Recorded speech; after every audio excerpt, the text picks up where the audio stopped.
שאתם יהודים, שלא נדע. That's what it sounded like Sunday morning at the Toronto home of the Cohen family, as doctors Moshe and Adi Haberthal Cohen and their 13-year-old son Eitan were being interviewed virtually by a high-profile Israeli TV host about their experiences with anti-Semitism here in Canada. The visiting family has received a lot of attention in the last few days, ever since they went public about the bullying which their oldest son and two other young sons have endured from some schoolmates at a Toronto public school called Faywood Elementary.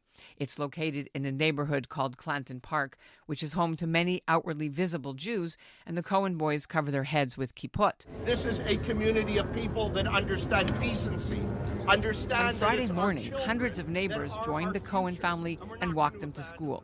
The day after Eitan reported, his tormentors ramped up their attacks and threw rocks and stones at him. He even filmed the aftermath with his phone and sent this video message to his parents. In Hebrew, he's telling them how big the rocks are, and you can see some of them fit in the palm of his hand. Eitan's parents have been dealing with the bullying since after Hamas attacked Israel, and Israel responded by declaring war in Gaza. They claim the school kids started picking on their children, surrounding Eitan and his younger brother, saying things like, "We want to do to you what Hamas did to Israel." They made them bow down to them, and worse. 10-year-old Hillel Cohen was switched out to a private Jewish school, but Eitan has stayed. The Cohens say they complained to the school and to Toronto police, and nothing was done. But after the rock throwing last week, they had had enough. After the neighbors came out on Friday, they've asked them to keep an eye on Eitan starting this week, especially during recess, which is where he says most of the problems happen. But inside the school, staff have promised to have an adult accompanying the boy in the hallway. Although the family is planning to return to Israel this July, and they could switch Eitan to a private Jewish school for the remaining few weeks of the semester, he wants to stay put to protect other Jewish kids in the school system. We understand freedom of speech, but there is freedom of speech and there is hatred. And this is pure hatred. And if this is not put to an immediate stop, then it's only going to get worse, and it's only going to escalate even more, and it's going to put the lives of the local Jews at danger. I'm Ellen Besner, and this is what Jewish Canada sounds like for Tuesday, May the 21st, 2024. Welcome to the CJN Daily, a podcast of the Canadian Jewish News.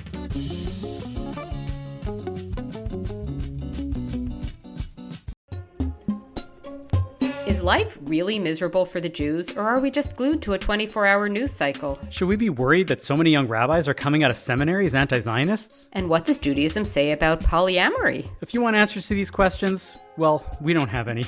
But we do love asking them. Each week, tune into Bonjour Chai to hear debates and hot takes by me, Avi Feingold, and me, Phoebe Maltz-Bovy, as we sit down with pundits, rabbis, and scholars to talk about the most pressing issues facing Jews in Canada and around the world. Listen and subscribe to Bonjour Chai at thecjn.ca/bonjour or wherever you get your podcasts.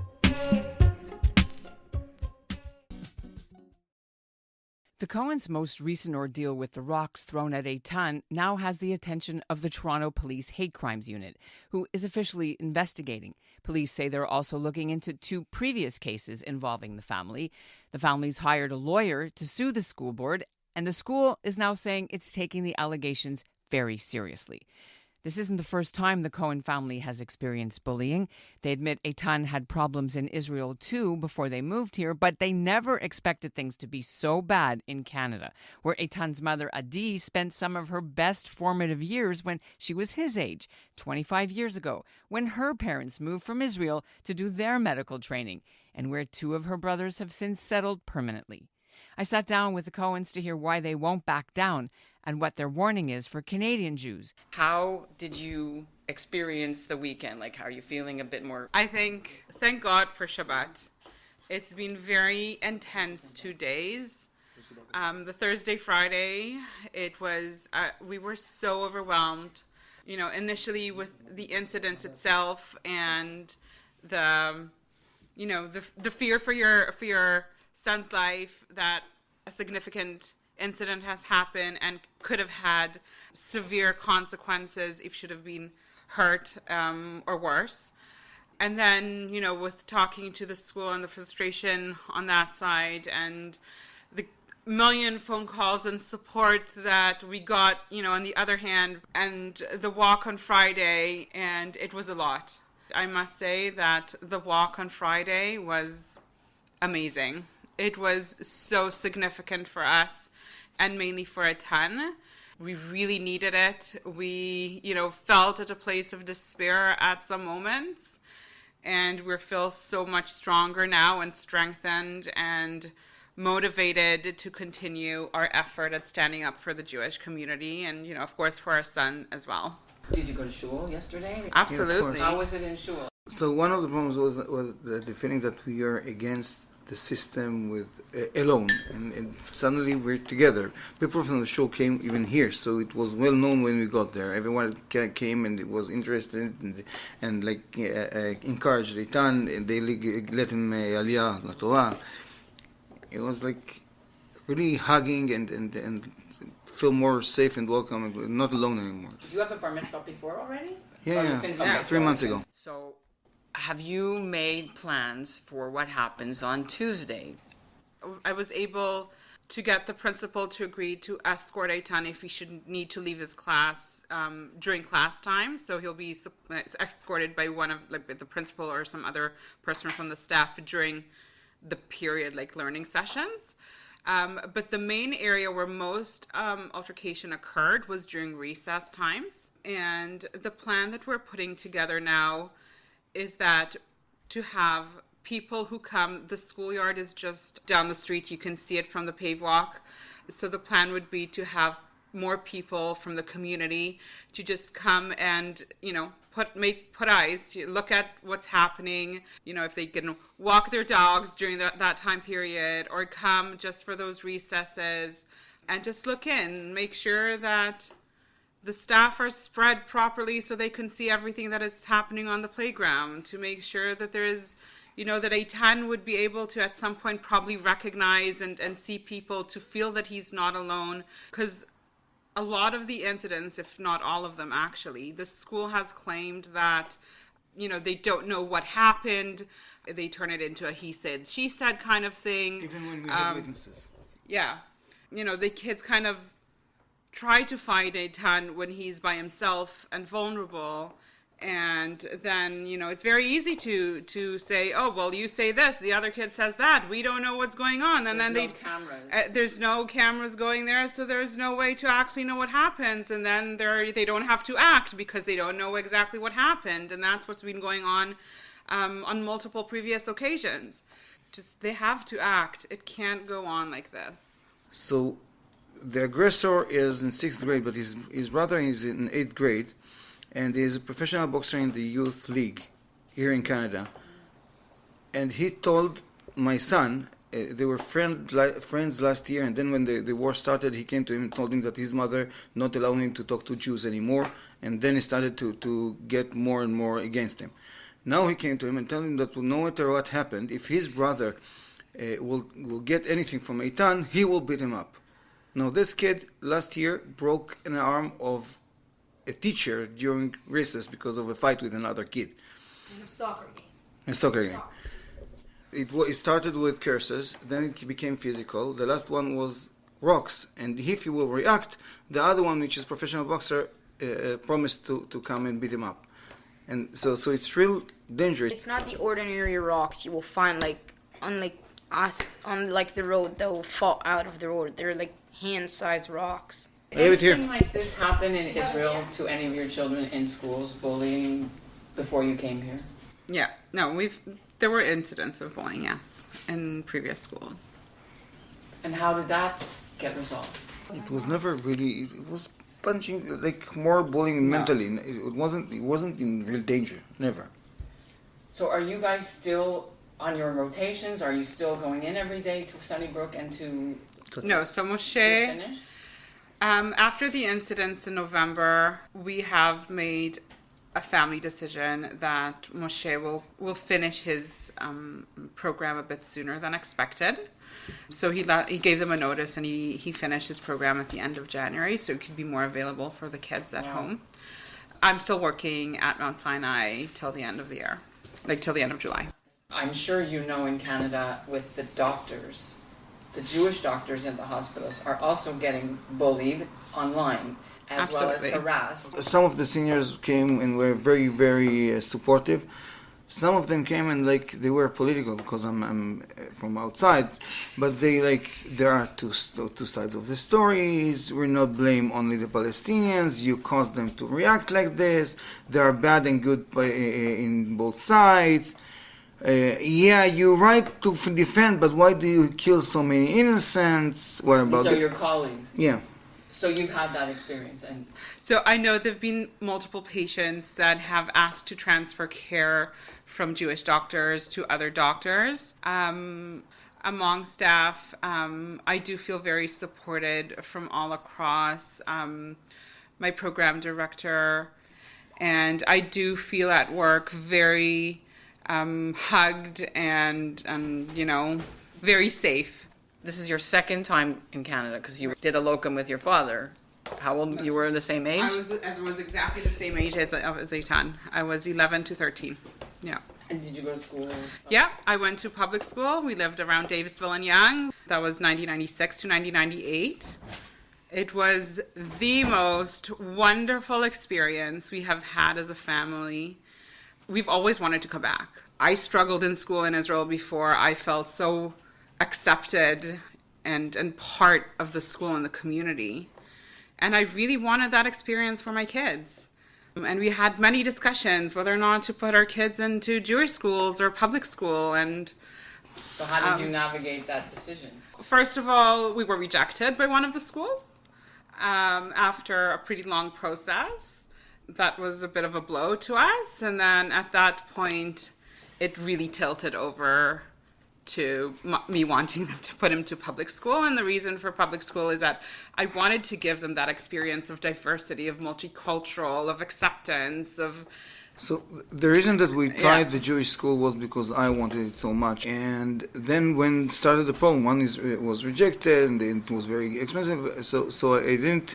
So we decided to go there, and that's all. I think it was a very good decision at the end. They became stronger. They faced things that we never thought they will. I do feel that all these incidents and everything that they have been through will definitely influence the way their perspective of themselves as Jews. It will strengthen them, with the right support. I think it would do them. It definitely did them good. They did see multicultural. I can say, not everyone was abusive towards them, right? So they do have many friends of different backgrounds. And this other aspect we weren't quite expecting.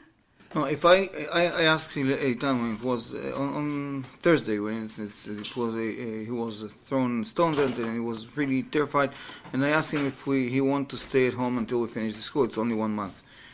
And his answer proved me that it was the good decision. He told me, Dad, there are more Jews there, even some of them, most of them younger than me. If we will escape, they don't have the courage to stand up because they're not Israelis. And if I'll go, they will suffer. We will stay and fight for them. Besides this family, these kids that are bugging you, do you like the school? What's your best subject? What do you like to study there? To be honest, yeah. No. Recess. So school's not your thing, okay. Fishing and other things. What's fishing and sports. And sports. Your father said something about why you decided you want to continue. I want to hear from 20 you days. because you have to go through all this attention. It might be worse for you at school in some ways. Do you know what I mean? I do. So I do want to leave school. I don't like learning. I do really suffer there. But I do, if I leave now, we're leaving after school, we're leaving Canada. I do want to see my friends. There is people to protect here in this school. Because at least my teachers and anti-Semitic, the vice principal, the principal, they all saw stuff happen. They saw me getting, punched in the face. I was bleeding from my nose from the same kid who attacked me, Thursday. And then my friends, and then I went up to her, and he hit me, and then she's like, no, I saw you trip, and then you bled from your nose, and then my friends came, and no, you seen him getting punched in the face, and you just ignored it. And then for lying to her, I got a detention for around recess. I called my dad. He told me to leave. I can leave school with no questions. So I do suffer in school. I know no matter what I will do, I will be targeted. But I know there is people and I need to protect in school. There is a month left of school. I can take another month. And what about your brother? Which He's one? there with you too? Any of your other brothers and sisters? Neria is with me now. Hillel was last year until like halfway through this school year. And then he left because it was too much for him. Because he got bullied nonstop in his class. And when he went to the principal, she did absolutely nothing. Hillel is now going to Chabad school. I believe our kids are the only ones who wore the kippah. No, there was one more kid who left school just because of what happens. 2nd grade. I know about some parents that told me that their kids will never have any Jewish visible signs because they're afraid. You went to the police? And yeah, the police is a long story.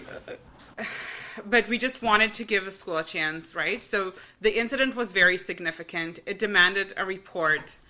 But at the first incident, we said that we'll just let the school handle the situation and kind of see what happens. And then there was a second incident that was reported to the police. At that point, we did ask them to step in. We weren't quite notified exactly what happened and what they did. So we understand that they did speak to that child and the school, but we weren't. But it took a while. They said that they cannot interrogate them because they don't have a Turkish speaker that can interpret. And after I told them that I will go to escalate it with lawyer because it cannot be done, that no one will protect my kid only because they cannot speak to them, and I can find a translator. Then she told me that she talked to the people, to the kid and his mom. Okay, so what is it that you want? What do you want our listeners to understand? So we wanted our kids to have, a full Canadian experience with a public school, with a multicultural, and we got that, but we also got a lot of anti-Semitism. And it is actually the current Canadian situation, right? So he is getting it full blown. There are many periods of time that we're feeling that this is just so similar to Germany 1933 as the Nazis came into government. The small incidents, we feel like anti-Semitism had creeped its way into a lot of public institutes, the schools, the universities. These people that are not being corrected, that are being allowed this hate speech. They're kids now, but in 20 years, they will be in places where they are in power, and they will make the new rules. And if this is not put to a stop now, it's really scary to think where the future of the Jewish community in Canada will be. Some people came to me during the Shabbat weekend and told me that they met some Holocaust survivors that living now here, and they told them that the Crystal Night in Germany didn't happen at once, and they said that we see just the same process. That was a few years before. We were blind to it. Now we know how to recognize it. People needs to wake up before it's too late. Wake up in terms of working politically, of maybe leaving the country, maybe have like escape plan, I don't know what. But it comes to be more dangerous every day here now. Some people would say that the police, government of Canada, they're spending millions of dollars on security for Jewish schools, security training, Holocaust education in the schools. I don't know, did your school have a Holocaust education Yes, just one program? thing. We did get it in school, like twice a year. But there was those kids who just stand up and like, why do we care about your family? Like, they don't attend. And then there was like a kid in my class, not in my class, when I was there, he just stood up and did the Nazi salute and said Heil Hitler. During the session? Yes, she looked at him but did absolutely nothing. We talked to the principal saying these kids are obviously being radicalized at home and the response that we got was that the school could not be held accountable for what these kids are getting at home, which I totally understand. But that is not true, because the school is not doing anything to stop, and they're actually enhancing things that are brought through the school. So, for example, there was an art exhibition or an art display at the school on Thursday night. Here's one. There were different artwork at display with kind of essays that describe their artwork. But, for example, one of them said that they're encouraged by recent protests where students have begun to stand up against war and genocide in Sudan and in Palestine, which are both going through ethnic cleansing. Sudan is going through ethnic cleansing. I'm not saying that they're not. I'm just saying that that's not quite the situation in Israel. Understatement. I do think this is the school's place to say you can, say what you want, but there are facts that are incorrect. And by the fact that the school is not stopping this lies and incorrect conceptions, they're just enhancing it and rooting and allowing this to continue. And that's what Jewish Canada sounds like for this episode of the CJN Daily. Just to update you on the other story we broke last week involving the beating of that Israeli high school student in Fredericton by a Muslim schoolmate, allegedly also over Israel-Palestine issues. Fredericton police have arrested the 16-year-old attacker on the weekend. Police haven't said what charges will be laid, but the attacker has now been placed under some bail conditions in the meantime and then was released. The Premier of New Brunswick met with the Tsirkan family in person to show his support. The National Council of Canadian Muslims is calling for a full investigation of the case because they say the Israeli girl started it all over Islamophobia. Our show is produced by Zachary Judah Kaufman. Our executive producer is Michael Freeman. And our show music is by Dov Beck-Levine. Thanks always for listening to the CJN Daily. Y'all remember that joke from Airplane? The old lady asked for some light reading. How about this leaflet, famous Jewish sports legends? But in actuality, that's changing. Jews are crushing it in sports around the world, and we are here to celebrate them. Sandy Koufax gets his 10th strikeout. Zach Hyman, his first career hat trick. 41 points for Diddy Avdija. It's Sue Bird's building. I'm Gabe. And I'm Jamie. We love Jews and we love sports, but most of all, we love kvelling over Jews in sports. Together we host Menschwarmers, the longest running Jewish sports podcast in the world. Listen and subscribe at thecjn.ca and wherever you find your podcasts.